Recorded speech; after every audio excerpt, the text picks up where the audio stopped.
اللہ فرماتا ہے کہ اے میرے بندو، اگر تم سب کے سب اولین سے لے کے آخرین تک، اور انسانوں بھی اور جنوں میں بھی، سب کے سب مجھ پر ایمان لے آئیں اور بڑے متقی ہو جائیں، اس سے میری سلطنت میں کوئی اضافہ نہیں ہوگا۔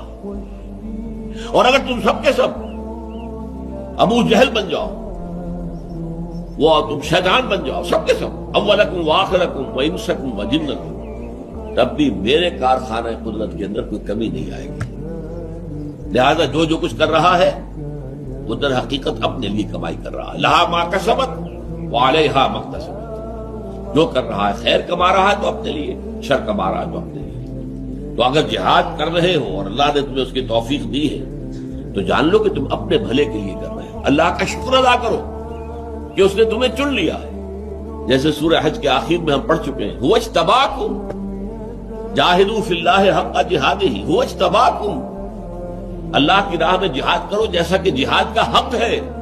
دیکھو اپنے نصیب پر فخر کرو کہ اس نے تمہیں چن لیا ہے، پسند کر لیا ہے اس کام کے لیے۔ You have been selected.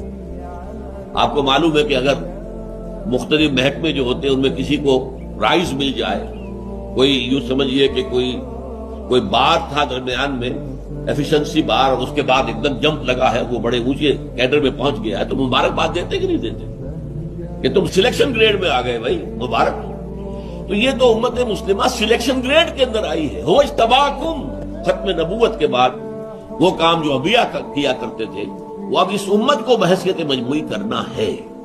لہذا تمہارا تو چناؤ ہو گیا ہے، تمہارا سلیکشن ہو گیا ہے، خوشیاں مناؤ۔ فاستبشروا ببیعکم الذی بایعتم بہ۔